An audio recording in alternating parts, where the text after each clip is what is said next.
Hey guys, so in this video I will show you 3 deadly mistakes that dropshippers make that basically just get them out of business. So you might see in different groups like people complaining about, like for example, Stripe shutting down their account, or they're not being profitable, or different things, right? That people make. So I'll show you three mistakes that dropshippers make, so you can just avoid those mistakes and kind of like have better vision of where it's going and build a business that is more scalable and eventually just evolve into your own. Entrepreneurs are making is not calculating their numbers, right? So they don't know exactly when they should stop their ads from performing and where exactly they should basically kill the ads, right? And you need to know how much you can spend to acquire a customer with any given product, and different products have different break-even return on ad spend. So, and it's better to be pessimistic and prepare for worst case scenario than overly pessimistic with all of this, overly optimistic.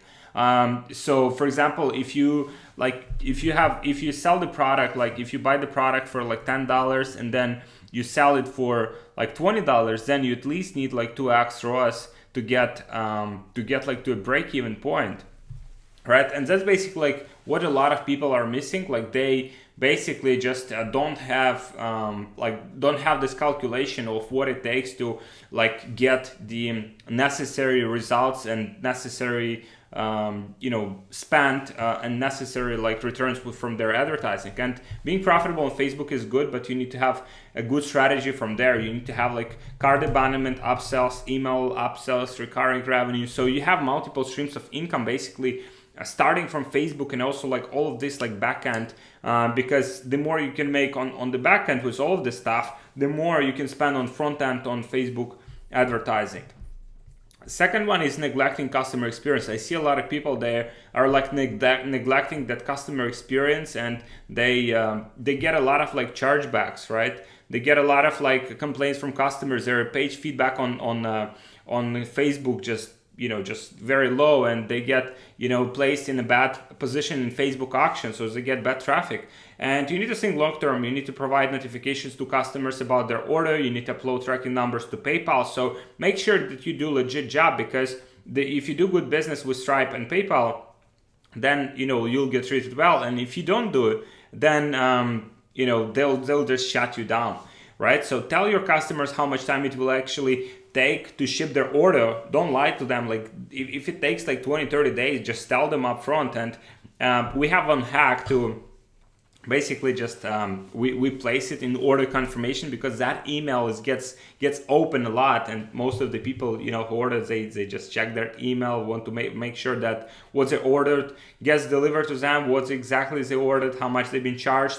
So in that email we place, like for example, like in a very like bold text, like your order will take 20-30 days to be shipped, to be delivered to you. So if you want to change your order, or if you want to cancel your order, please let us know at or just reply to that email, right? So basically you just let them know they've been aware that it will take so much time. So then even when you're fighting chargebacks, or just to let them know, just to do like a good business as for example, if you were to order something and you were wait you were promised like 10 days and you would wait like 30 days, obviously you would be pissed. And so that's the same with your customers. You should just treat your customers well, because that like in the long run, that will basically destroy your business if you neglect this part.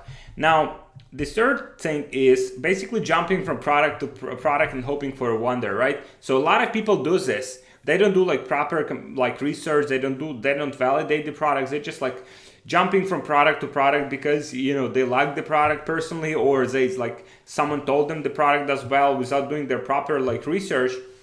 And so do a proper competitive research, like to find out the product is actually selling, and then go all in on 1-2 products, right? And easier to figure out like funnel and ads for one product than it is for hundreds of products. So if you like constantly switching from niche to niche, from from product to product, then it will just be extremely difficult for you to kind of like get some traction. And you might get traction, and then you change the niche again, and you figure out again, and you change again, and so it will be difficult for you to get some traction. And if you focus on one product that was validated, that was selling a lot and it's still selling for other people, then this alone will get you to 6-7 figures. And we had in our own business and with our students, like a lot of proof that is true. Like if we focus on products that done well, we figure out how to sell them better.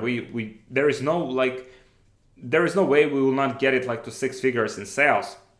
And so think about one product that you can sell or evergreen basis, or at least with potential worthwhile getting into it, right? So don't just get into the product, selling the product that just for the sake of it. Like think like, what is the potential for that product? Whether other people have done well with it.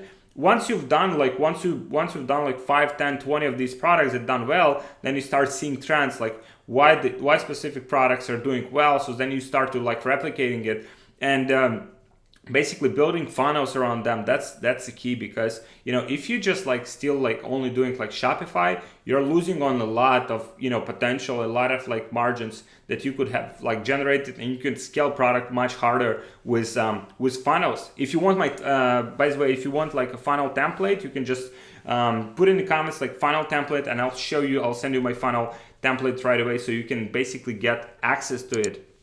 And so just do all of these things and make sure you don't make these mistakes, because these mistakes will just put you out of business and will just make you not succeed with dropshipping in 2018. So